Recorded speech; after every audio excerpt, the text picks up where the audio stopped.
This is phase 3, the last phase of making the case box. And in this stage, we'll make the horizontal handle part that goes across these two posts.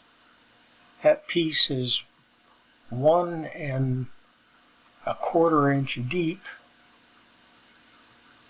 and I'm calling that the crossbar, making it a component with that little profile, and then edit and push-pull over to the other end. There's some decoration on this as well, but first need to put some tenons on the end of that crossbar. I'll go to the X-ray view to do that, and then rotate around so that I can just copy over that shape of the mortise with the rectangle tool and then draw that out. Click on that, bring it out to the outside face. And I need to do that to the other end, create the tenon on the other end. Rectangle tool and the push-pull to the face. I actually made the tenons stand out a little proud by 1/8 of an inch. So I'll just do another push-pull here and type in 1/8.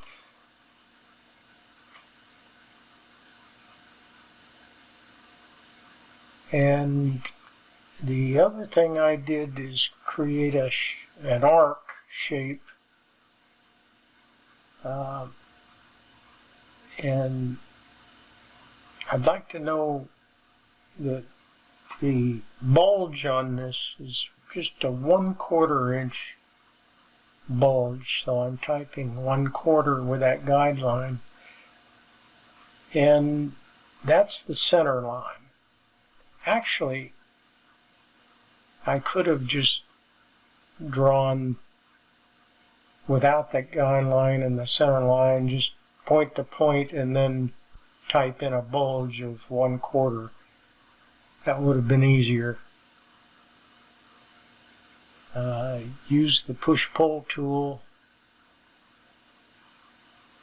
to knock out that shape on the bottom edge.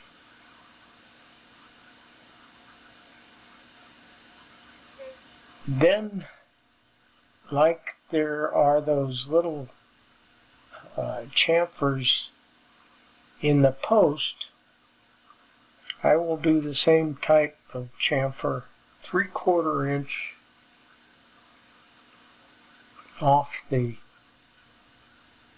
edge there, and then 1/8 of an inch in both directions.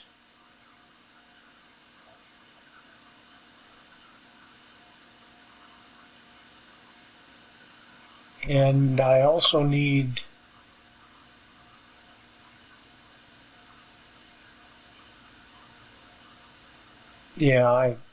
I need another guideline that's 1/8 of an inch that way. Now I can get the line tool, not the tape measure, line tool, come over there and then draw another line and look for that inference, and then draw a line across the bottom that's hidden.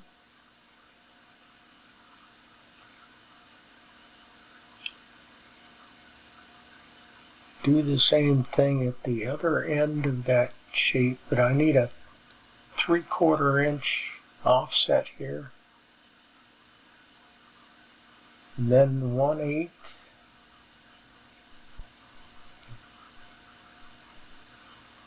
Already got the 1/8 there. So line tool from the end point to the intersection, and then end point to the inference, line across for that hidden line, then the two extensions there. That should do it. I'll knock out the, and I've got some, I need to reverse the faces.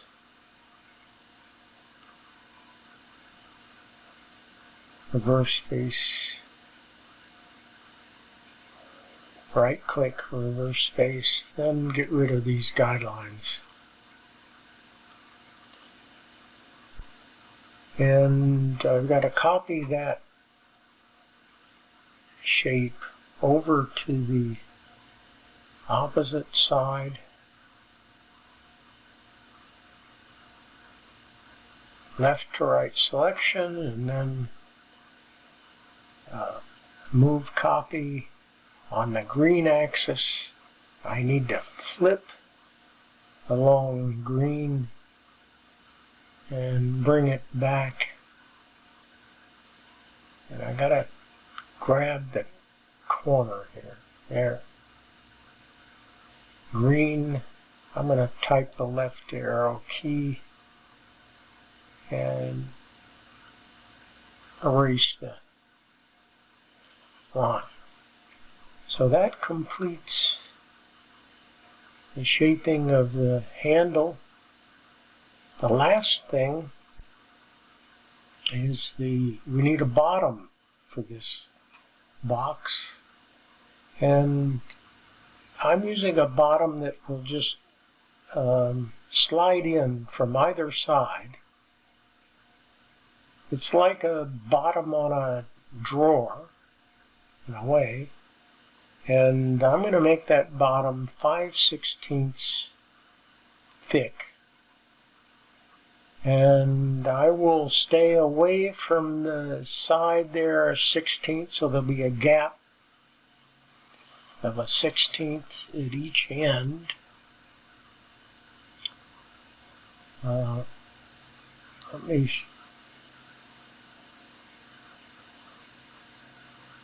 I need to create that same gap over here, a 1/16, and then I want it 3/16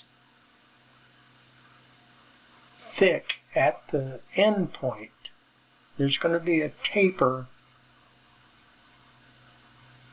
I'm going to create a taper here, and so that that taper hits that edge right there, and then I continue that line down to the thickness, the full thickness,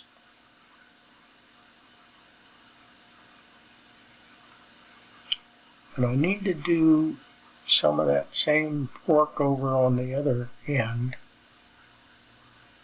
Draw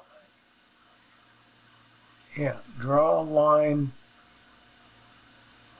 down the 3/16 thick right at the very end, and then the taper hits that end and then comes straight down to the full thickness,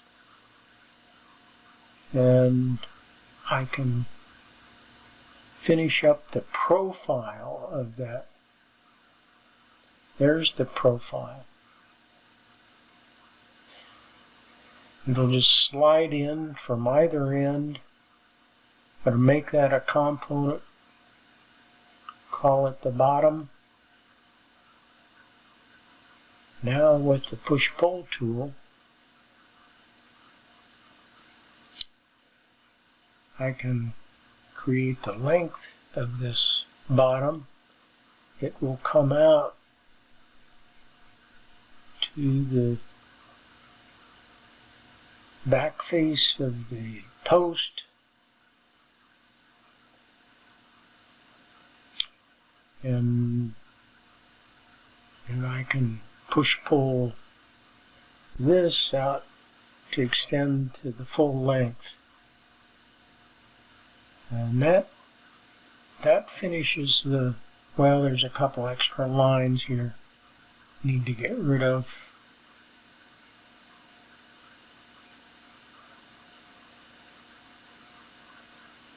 We can also put some screws in the ends to hold that bottom in place, but it's not necessary. Then we need some screws in this post to screw to the side to hold the handle. And that completes